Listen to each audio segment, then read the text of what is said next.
ನಮಸ್ಕಾರ ವಿದ್ಯಾರ್ಥಿಗಳೇ.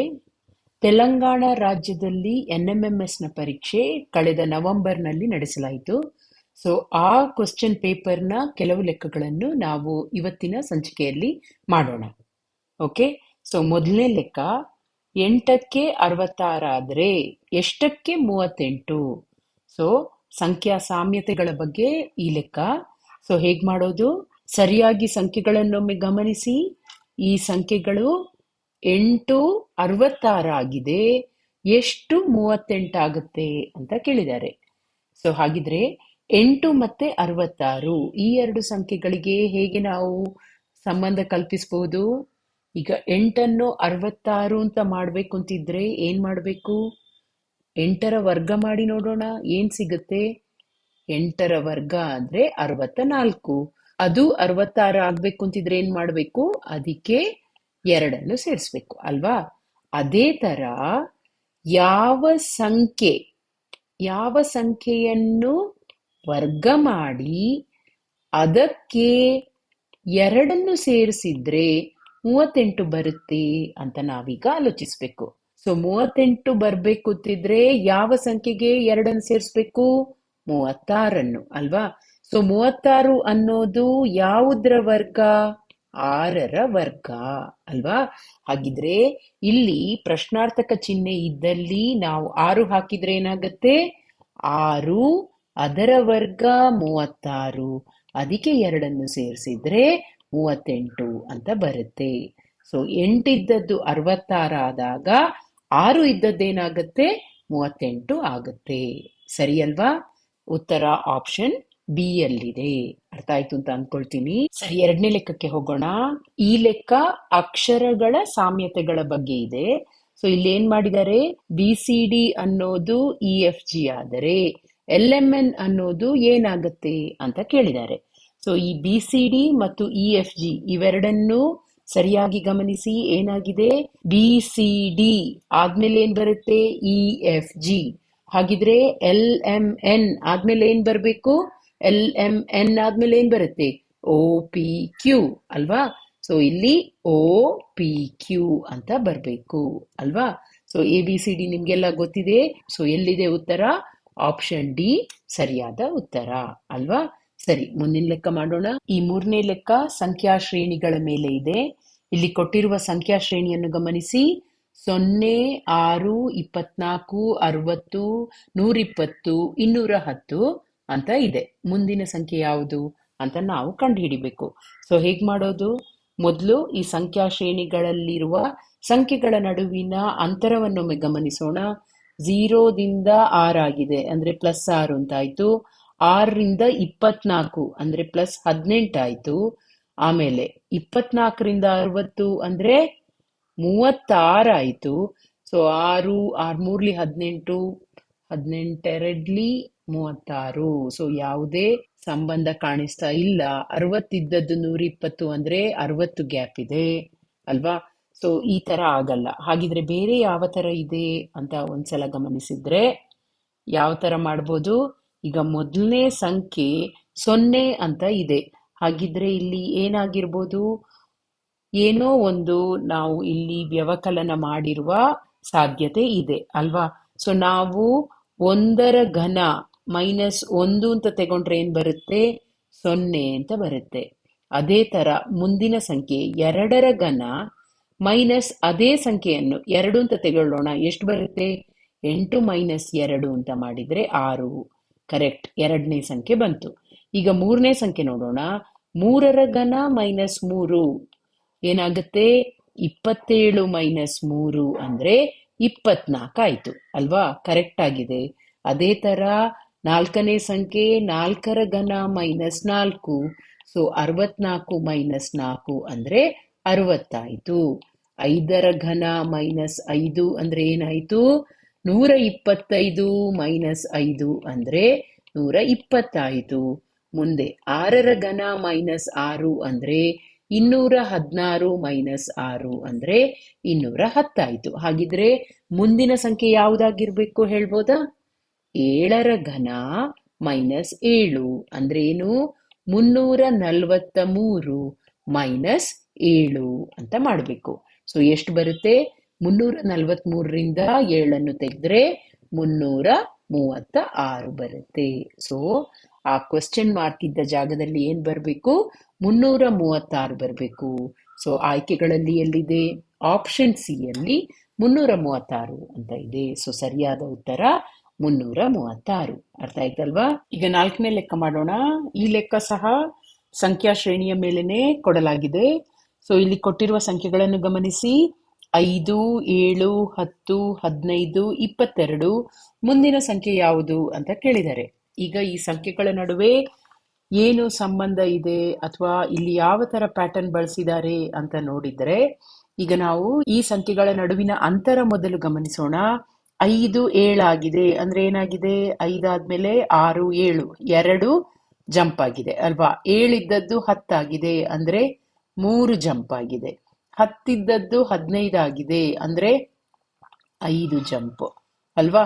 15ರಿಂದ 22 ಎಷ್ಟಾಗಿದೆ? 7 ಪ್ಲಸ್ 7. ಹಾಗಿದ್ರೆ ಮುಂದಿನ ಸಂಖ್ಯೆ ಎಷ್ಟು? ಈಗ ಕಳೆದ 3 ಸಂಖ್ಯೆಗಳನ್ನು ನೋಡುವಾಗ 3, 5, 7 ಅಂತ ಕಾಣುತ್ತೆ. ಸೊ ನಾವು +9 ಹಾಕಿದ್ರೆ 31 ಅಂತ ಬರುತ್ತೆ. ಸರಿ ಉತ್ತರನಾ? ಅಲ್ಲ. ಯಾಕೆ? ಮೊದಲಿನ 5 ಮತ್ತು 7 ಸಂಖ್ಯೆಗಳ ನಡುವಿನ ಅಂತರ ಗಮನಿಸಿ. ಎಷ್ಟಿದೆ? 2 ಇದೆ ಅಲ್ವಾ? ಸೊ ಹಾಗಿದ್ರೆ ಇಲ್ಲಿ ನಾವು ಅಂತರಗಳ ಪ್ಯಾಟರ್ನ್ ಗಮನಿಸಿದ್ರೆ ಮೊದಲು 2 ಇತ್ತು, ಆಮೇಲೆ 3 ಆಯ್ತು, 5 ಆಯ್ತು, 7 ಆಯ್ತು. ಹಾಗಿದ್ರೆ ಮುಂದೆ ಯಾವುದು ಬರುತ್ತೆ? ಈ ಸಂಖ್ಯೆಗಳನ್ನೊಮ್ಮೆ ಗಮನಿಸಿ. ಇವೆಲ್ಲ ಏನು? ಪ್ರೈಮ್ ನಂಬರ್ಸ್ ಅಲ್ವಾ? ಅಂದ್ರೆ ಅವಿಭಾಜ್ಯ ಸಂಖ್ಯೆಗಳು. ಹಾಗಿದ್ರೆ 7 ಆದ್ಮೇಲೆ ಬರುವಂತಹ ಮುಂದಿನ ಅವಿಭಾಜ್ಯ ಸಂಖ್ಯೆ ಯಾವುದು? 9? ಅಲ್ಲ, 9 ಅನ್ನೋದು ಭಾಜ್ಯ ಸಂಖ್ಯೆ.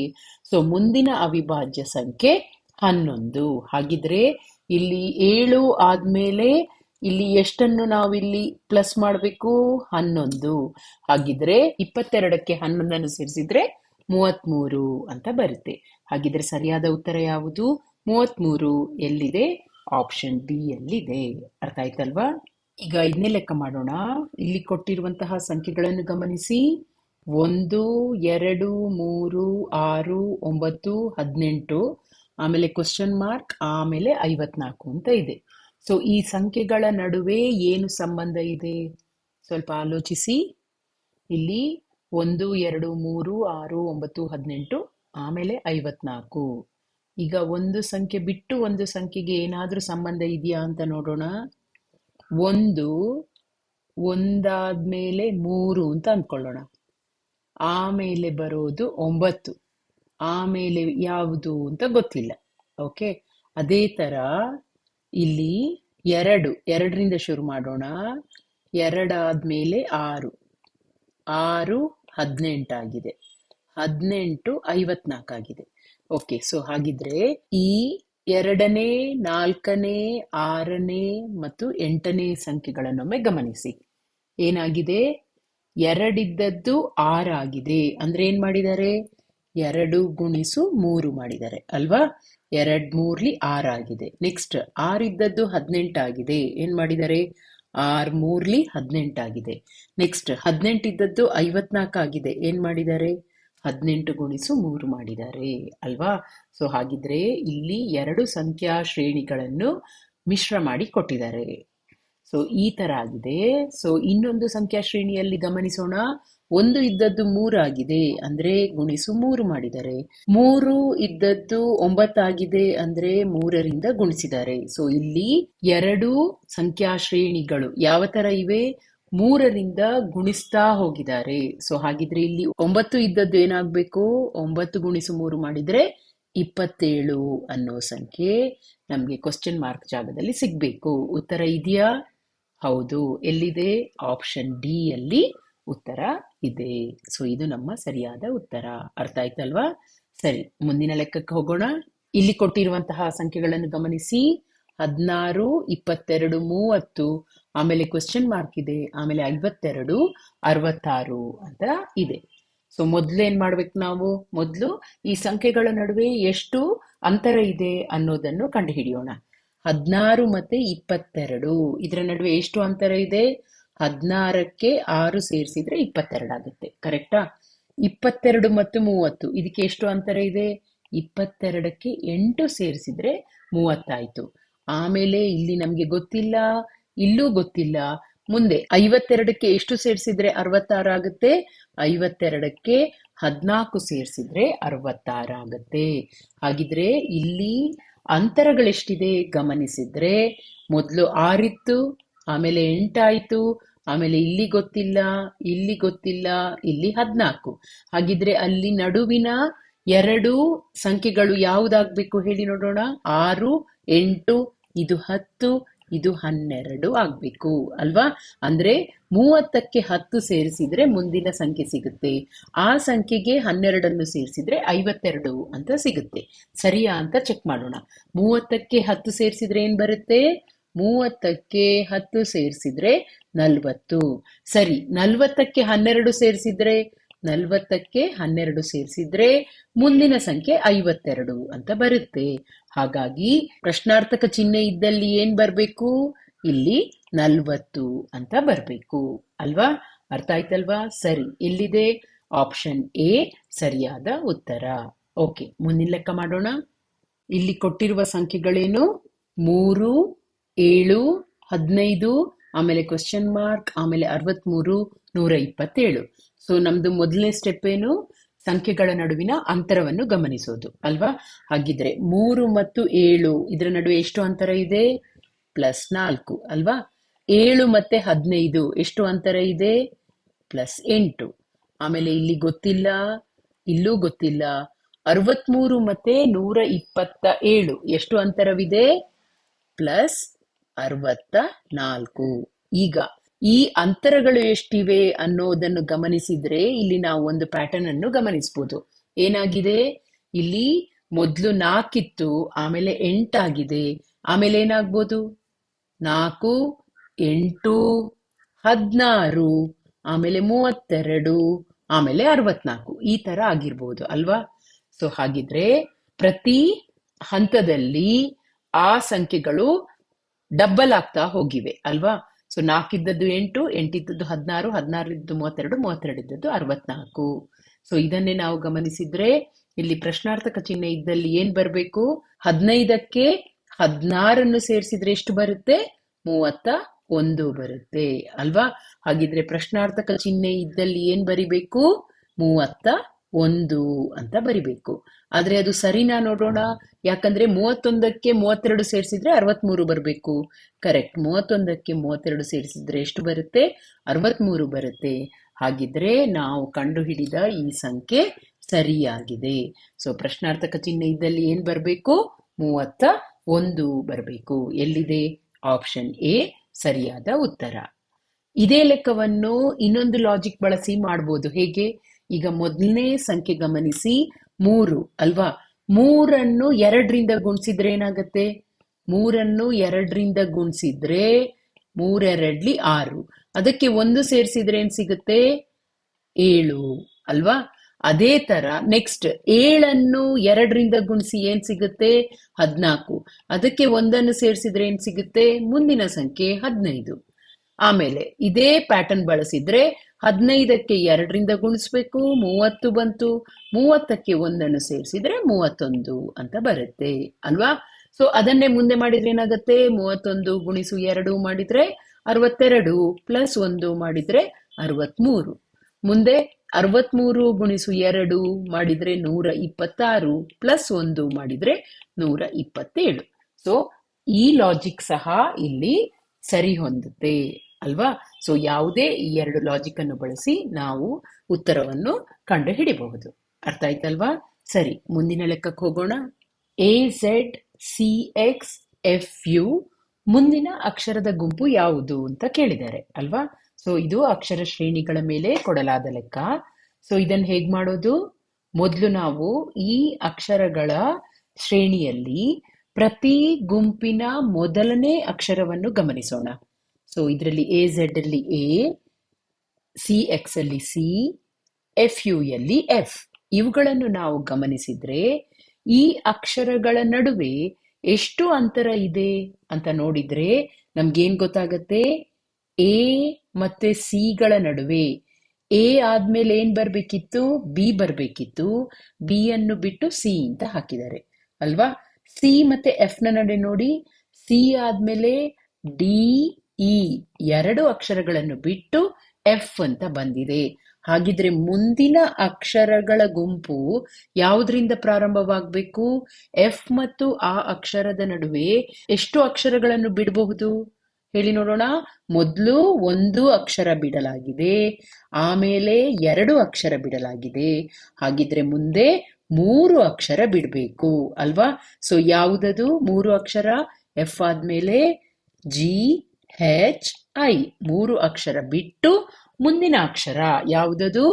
ಜೆ ಅಲ್ವಾ. ಹಾಗಿದ್ರೆ ಮುಂದಿನ ಅಕ್ಷರದ ಗುಂಪು ಯಾವುದರಿಂದ ಪ್ರಾರಂಭವಾಗುತ್ತೆ? ಜೆ ಇಂದ ಪ್ರಾರಂಭವಾಗುತ್ತೆ.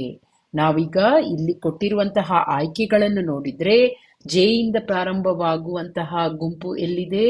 ಕೇವಲ ಆಯ್ಕೆ ಸಿ ಯಲ್ಲಿದೆ. ಆದ ಕಾರಣ ಆಯ್ಕೆ ಸಿ ಸರಿಯಾದ ಉತ್ತರ. ಆದ್ರೆ ಇಲ್ಲಿ ನಾವು ಕ್ಯೂ ಅದು ಹೇಗ್ ಬಂದಿದೆ ಅಂತ ಅನ್ನೋದನ್ನು ಒಂದ್ಸಲ ಇಲ್ಲಿ ಗಮನಿಸೋಣ. ಅದಕ್ಕೋಸ್ಕರ ಏನ್ ಮಾಡ್ಬೇಕು ನಾವು? ಈ ಪ್ರತಿ ಅಕ್ಷರದ ಗುಂಪಿನ ಎರಡನೇ ಅಕ್ಷರವನ್ನು ಗಮನಿಸೋಣ. ಸೊ ಏನಾಗಿದೆ?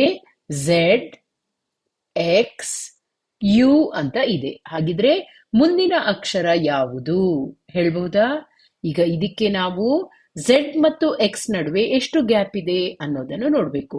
ಇಲ್ಲಿ ನೀವು ಗಮನಿಸಬಹುದು, ಈ ಅಕ್ಷರ ಶ್ರೇಣಿಯಲ್ಲಿ ಇದು ಝೆಡ್ ಇಂದ ಶುರುವಾಗಿದೆ, ಅಂದ್ರೆ ಇದು ರಿವರ್ಸ್ ಆಗಿ ಹೋಗ್ತಾ ಇದೆ. ಆದ ಕಾರಣ ಝೆಡ್ ಇಂದ ಎಕ್ಸ್ ಗೆ ಹೋಗ್ಬೇಕು ಅಂತಿದ್ರೆ ನಡುವೆ ಏನಿದೆ? ವೈ ಅಲ್ವಾ. ಅದೇ ತರ ಎಕ್ಸ್ ಮತ್ತೆ ಯು ನಡುವೆ ಏನೆಲ್ಲ ಇದೆ? ಎಕ್ಸ್ ಮತ್ತೆ ಯು ನಡುವೆ ಯು ಆದ್ಮೇಲೆ ವಿ ಡಬ್ಲ್ಯೂ ಅನ್ನೋ ಎರಡು ಅಕ್ಷರಗಳನ್ನು ಬಿಟ್ಟು ಎಕ್ಸ್ ಅಂತ ಬರುತ್ತೆ ಅಲ್ವಾ. ಸೊ ಇಲ್ಲಿ ಯು ಮತ್ತು ಮುಂದಿನ ಅಕ್ಷರದ ನಡುವೆ ಹಾಗಿದ್ರೆ ಎಷ್ಟು ಅಕ್ಷರಗಳನ್ನು ಬಿಡಬೇಕು? ಮೂರು ಅಕ್ಷರಗಳನ್ನು ಬಿಡಬೇಕು. ಸೊ ಯಾವುದು ಮೂರು ಅಕ್ಷರಗಳು ಹೇಳ್ಬೋದಾ? ಇಲ್ಲಿ ಏನಾಗತ್ತೆ? ಯುನ ಹಿಂದಿನ ಅಕ್ಷರ ಟಿ ಅಲ್ವಾ, ಅದರ ಹಿಂದಿನ ಅಕ್ಷರ ಎಸ್, ಅದರ ಹಿಂದಿನ ಅಕ್ಷರ ಆರ್. ಆ ಮೂರು ಅಕ್ಷರಗಳನ್ನು ಬಿಟ್ಟು ಅದರ ಹಿಂದಿನ ಅಕ್ಷರ ಯಾವುದು? ಕ್ಯೂ ಅಲ್ವಾ. ಸೊ ಹಾಗಿದ್ರೆ ಇಲ್ಲೂ ಸಹ ಅದೇ ಪ್ಯಾಟರ್ನ್ ಅನ್ನು ಬಳಸಿದ್ದಾರೆ. ಆದ್ರೆ ಎ ಬಿ ಸಿ ಡಿಯ ಬದಲು ಝೆಡ್ ಇಂದ ಶುರು ಮಾಡಿ ಒಂದು ಅಕ್ಷರ, ಎರಡು ಅಕ್ಷರ, ಮೂರು ಅಕ್ಷರಗಳನ್ನು ಬಿಟ್ಟು ಅಕ್ಷರಗಳನ್ನು ತಗೊಂಡಿದ್ದಾರೆ ಅಲ್ವಾ. ಸೊ ಹಾಗಿದ್ರೆ ಜೆ ಕ್ಯೂ ಅನ್ನೋದು ಮುಂದಿನ ಅಕ್ಷರದ ಗುಂಪು. ಅರ್ಥ ಆಯ್ತಲ್ವಾ? ಸರಿ, ಮುಂದಿನ ಲೆಕ್ಕಕ್ಕೆ ಹೋಗೋಣ. ಇಲ್ಲಿ ಕೊಟ್ಟಿರುವಂತಹ ಅಕ್ಷರ ಶ್ರೇಣಿಯನ್ನು ಗಮನಿಸಿ. A B D E F H I J K. So ಇದನ್ನು ಗಮನಿಸಿದ್ರೆ ನಮ್ಗೆ ನೋಡುವಾಗ್ಲೇ ಗೊತ್ತಾಗುತ್ತೆ, ಮೊದಲನೇ ಅಕ್ಷರದ ಗುಂಪಲ್ಲಿ ಎರಡು ಅಕ್ಷರ, ಆಮೇಲೆ ಮೂರು ಇದೆ, ಆಮೇಲೆ ನಾಲ್ಕಿದೆ. ಹಾಗಿದ್ರೆ ಮುಂದೆ ಬರುವ ಅಕ್ಷರದ ಗುಂಪಿನಲ್ಲಿ ಎಷ್ಟು ಅಕ್ಷರಗಳಿರ್ಬೇಕು? 5 ಅಕ್ಷರಗಳಿರ್ಬೇಕು ಅಲ್ವಾ. ಸೊ ಅದನ್ನು ನೋಡಿದ್ರೆ ನಾವಿಲ್ಲಿ ಹೇಳ್ಬೋದು ಆಪ್ಷನ್ ಎ ತಪ್ಪಾಗಿದೆ, ಯಾಕಂದ್ರೆ ಅಲ್ಲಿ 4 ಅಕ್ಷರಗಳನ್ನು ಕೊಡಲಾಗಿದೆ. ಈಗ ಉಳಿದ 3 ಆಯ್ಕೆಗಳಲ್ಲಿ ಯಾವುದು ಸರಿಯಾದದ್ದು ಅದನ್ನು ಮಾಡಬೇಕು ಅಂತಿದ್ರೆ ಇಲ್ಲಿ ಕೊಟ್ಟಿರುವ ಅಕ್ಷರಗಳ ಗುಂಪನ್ನು ಸರಿಯಾಗಿ ನಾವು ಗಮನಿಸಬೇಕು. ಸೊ ಮೊದಲನೇ ಅಕ್ಷರ ಗುಂಪಿನಲ್ಲಿ ಏನಿದೆ? A B. ಆಮೇಲೆ ಏನಿದೆ ನೆಕ್ಸ್ಟ್ ಅಕ್ಷರ ಗುಂಪಿನಲ್ಲಿ? D E F. ಅಂದ್ರೆ ಬಿ ಮತ್ತು ಡಿ ಯ ನಡುವೆ ಏನನ್ನು ಬಿಡಲಾಗಿದೆ? ಸಿ ಅನ್ನೋ ಅಕ್ಷರವನ್ನು ಕೈ ಬಿಡಲಾಗಿದೆ ಅಲ್ವಾ. ಮುಂದೆ ಡಿ ಇ ಎಫ್ ಆಯ್ತು. ಎಫ್ ಮತ್ತೆ ಹೆಚ್ ಅನ್ನು ಗಮನಿಸಿ. ಎಫ್ ಆದ್ಮೇಲೆ ಏನ್ ಬರುತ್ತೆ? ಎಫ್ ಆದ್ಮೇಲೆ ಜಿ ಬರ್ಬೇಕು. ಜಿ ಅನ್ನು ಬಿಟ್ಟು ಹೆಚ್ ಅಂತ ಕೊಟ್ಟಿದ್ದಾರೆ. ಸೊ ಎಫ್ ಮತ್ತು ಹೆಚ್ ನಡುವೆ ಇದ್ದ ಒಂದು ಅಕ್ಷರವನ್ನು ಬಿಡಲಾಗಿದೆ. ಹಾಗಿದ್ರೆ ಕೆ ಮತ್ತೆ ಮುಂದಿನ ಅಕ್ಷರದ ನಡುವೆ ಒಂದು ಅಕ್ಷರವನ್ನು ಬಿಡಬೇಕು ಅಲ್ವಾ. ಸೊ ಎ ಬಿ ಸಿ ಡಿಯಲ್ಲಿ ಕೆ ಆದ್ಮೇಲೆ ಏನ್ ಬರುತ್ತೆ? ಎಲ್ ಅನ್ನೋದು ಬರುತ್ತೆ. ಎಲ್ ಅನ್ನು ಬಿಟ್ಟು ಮುಂದಿನ ಅಕ್ಷರ ಯಾವುದು? ಮುಂದಿನ ಅಕ್ಷರ ಎಂ. ಹಾಗಿದ್ರೆ ಮುಂದಿನ ಅಕ್ಷರದ ಗುಂಪು ಎಂ ಇಂದ ಶುರುವಾಗುತ್ತೆ ಅಲ್ವಾ. ಸೊ ಎಂ ಇಂದ ಶುರುವಾಗುತ್ತೆ ಅಂತ ಅಂದ ಕೂಡ್ಲೆ ಯಾವ ಆಯ್ಕೆ? ಆಯ್ಕೆ ಡಿ ಸರಿಯಾದ ಉತ್ತರ ಅಲ್ವಾ. ಆಮೇಲೆ ಇಲ್ಲಿ 5 ಅಕ್ಷರ ಬರುತ್ತೆ. ಸೊ ಆ 5 ಅಕ್ಷರಗಳು ಎ ಬಿ ಸಿ ಡಿಯಲ್ಲಿ ಹೇಗೆ ಇರುತ್ತೆ ಅದೇ ಪ್ಯಾಟರ್ನ್ ಅಲ್ಲಿ ಇದೆ ಅಲ್ವಾ? A B D E F H I J K. ಹಾಗಿದ್ರೆ ಮುಂದಿನದೇನು? M N O P Q ಅಂತ ಆಗುತ್ತೆ. ಕರೆಕ್ಟಾ? ಸೊ ಹಾಗಿದ್ರೆ ನಮ್ಮ ಸರಿಯಾದ ಉತ್ತರ M N O P Q. ಅರ್ಥ ಆಯ್ತಲ್ವಾ? ಸರಿ, ಈಗ ಇವತ್ತಿನ ಸಂಚಿಕೆಯ ಕೊನೆಯ ಲೆಕ್ಕ ಮಾಡೋಣ. ಇಲ್ಲಿ ಅಕ್ಷರ ಶ್ರೇಣಿಯಲ್ಲಿ ಬಿಟ್ಟು ಹೋದ ಅಕ್ಷರಗಳನ್ನು ನಾವು ಕಂಡುಹಿಡಿಬೇಕು. ಸೊ ಈ ಅಕ್ಷರ ಶ್ರೇಣಿಯಲ್ಲಿ 5 ಅಕ್ಷರಗಳು ನಡುವೆ ಬಿಟ್ಟು ಹೋಗಿದೆ. ಸೊ ಯಾವ ಅಕ್ಷರಗಳನ್ನು ಅಲ್ಲಿ ಹಾಕಿದರೆ ನಮಗೆ ಒಂದು ಅಕ್ಷರ ಶ್ರೇಣಿಯಲ್ಲಿ ಪ್ಯಾಟರ್ನ್ ಸಿಗುತ್ತೆ ಅನ್ನೋದನ್ನು ನಾವು ಇಲ್ಲಿ ಕಂಡುಹಿಡಿಬೇಕಾಗತ್ತೆ. ಸೊ ನಾವು ಒಂದೊಂದಾಗಿ ಟ್ರೈ ಮಾಡೋಣ. ಸೊ ಮೊದಲು ಆಪ್ಷನ್ ಎಯಲ್ಲಿ ಕೊಟ್ಟಿರುವಂತಹ ಅಕ್ಷರಗಳನ್ನೆಲ್ಲ ಇಲ್ಲಿ ಬಿಟ್ಟು ಹೋದ ಜಾಗದಲ್ಲಿ ತುಂಬಿ ನೋಡೋಣ. ಸೊ ಏನಾಗುತ್ತೆ? A B B B A ಅಂತ ಬಂತು ಅಲ್ವಾ? ಈಗ ಈ ಅಕ್ಷರ ಶ್ರೇಣಿಯನ್ನು ಗಮನಿಸಿ, ಯಾವುದಾದ್ರೂ ಪ್ಯಾಟರ್ನ್ ಫಾಲೋ ಮಾಡಿದಾರ ಅಂತ ಹೇಳಿ ಚೆಕ್ ಮಾಡೋಣ. A B A B A B, ಆದರೆ ಇಲ್ಲಿ ಬಿ ಬಿ ಅಂತ ಬಂದಿದೆ ಅಲ್ವಾ? ಸೊ ಅಥವಾ ಎ ಬಿ ಎ ಇಲ್ಲ, ಅದು ಪ್ಯಾಟರ್ನ್ ಅಲ್ಲಿ ಇಲ್ಲ. ಆದ ಕಾರಣ ಮೊದಲನೇ ಆಯ್ಕೆ ತಪ್ಪು ಅಲ್ವಾ? ಹಾಗಿದ್ರೆ ಮುಂದೆ ಆಪ್ಷನ್ ಬಿ ಯಲ್ಲಿ ಕೊಟ್ಟಿರುವಂತಹುದು ಹಾಕಿ ನೋಡೋಣ, ಅದು ಆಗುತ್ತಾ ಅಂತ ಹೇಳಿ ಚೆಕ್ ಮಾಡೋಣ. ಏನು ಕೊಟ್ಟಿದ್ದಾರೆ? B A A A B ಅಂದರೆ B A A A B ಅಲ್ವಾ? ಈಗ ಈ ಅಕ್ಷರ ಶ್ರೇಣಿಯನ್ನು ಗಮನಿಸಿ, ಯಾವುದಾದ್ರೂ ಪ್ಯಾಟರ್ನ್ ಇದೆಯಾ? B A A B A A, ಆದರೆ ಇಲ್ಲಿ ಎ ಬಿ ಎ ಬಂದಿದೆ, ಬಿ ಎ ಬಿ ಅಂತ ಬಂದಿದೆ ಅಲ್ವಾ? ಸೊ ಆದ ಕಾರಣ ಇಲ್ಲೂ ಪ್ಯಾಟರ್ನ್ ಯಾವುದೇ ಸರಿ ಅಂತ ಅನಿಸ್ತಾ ಇಲ್ಲ ಅಲ್ವಾ?